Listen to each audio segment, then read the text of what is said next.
Magandang araw po sa inyo lahat.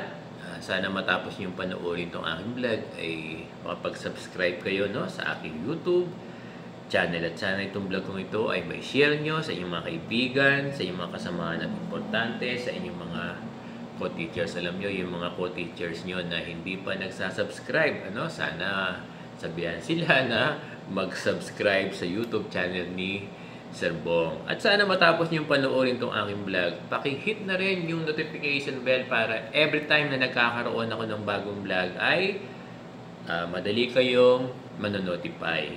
At yung palaging request ni Sir Bong, kasi dyan sa mga vlogs ko ay marami nang lumalabas na ads. Sana pag lumalabas yung mga ads, huwag niyo siyang i-skip. Papanoorin niyo ng buong buo lahat ng ads na lumalabas dyan sa aking vlog. Pwede ko bang asahan yan sa ating mga kaguruan? Maraming salamat sa inyong lahat.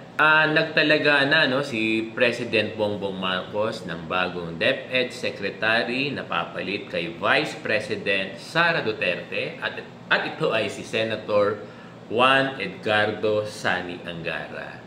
Alam nyo, bago pa man magtalaga ng bagong DepEd Secretary si President Bongbong Marcos, matagal nang umuugong yung balita na maaring si Senator Sani Angara ang italagang new DepEd Secretary. Kasi yung father niya, si former Senator Edgardo Angara, Tama ba ako? At last week nga ay final lang itinalaga si Senator Sani Angara bilang bagong kalihim ng Department of Education.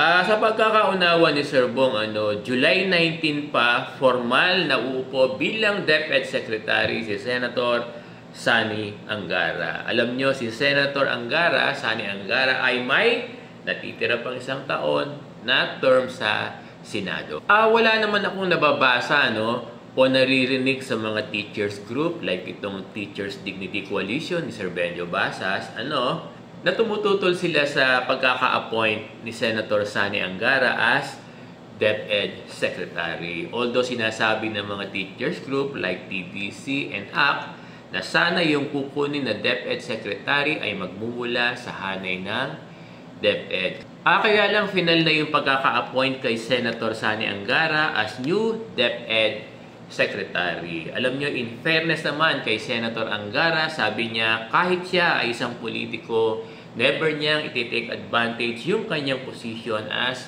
DepEd Secretary. In fact, sabi niya, tapos na raw yung kanyang time as politician.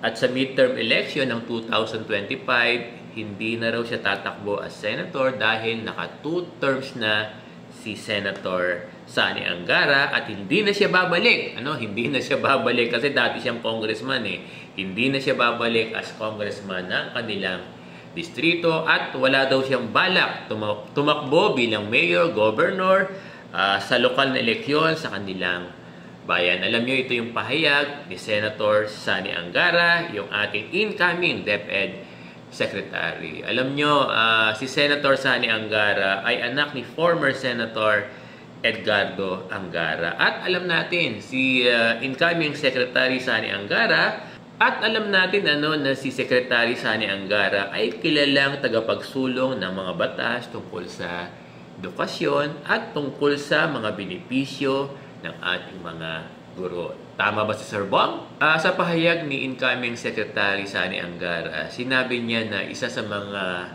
magiging priority niya yung pagtaas ng sahod ng ating mga guro sa public schools. Nabanggit sa kanya yung 50,000 na entry level na sahod ng guro. Kasi pag sinabi kasing entry level, yung sahod ng teacher 1, na salary grade 11, na nasa 27,000 din, yung teacher 1, salary grade 11, paulit-ulit Sir Bong, kung matutuloy yung 50,000 na entry level, yung salary ng teacher 1 ay magiging 50,000 pesos. Ganito yung mangyayari.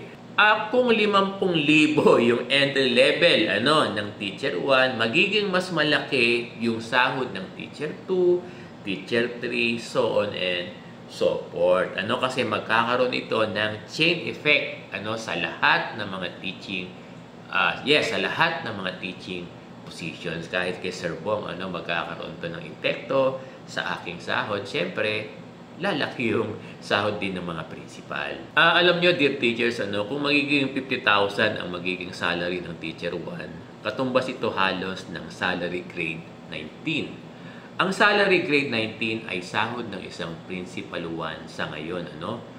Sa pahayag ni incoming DepEd Secretary Sani Angara, hindi naman niya direktang sinabi na itong 50,000 na salary entry level ang kanyang isusulong. Sa pagkakaunawa ko, ang sabi niya, suportado niya yung pagtaas ng sahod ng ating mga guro at ito yung pangahawakan ng ating mga guro sa ating bagong DepEd Secretary. Alam niyo, pahayag pa ni incoming Senator Sani Angara sa administration ni President Bongbong Marcos, magkakaroon daw ng sure na pagtaas ng sahod yung ating mga guro. Maraming salamat sa inyong lahat.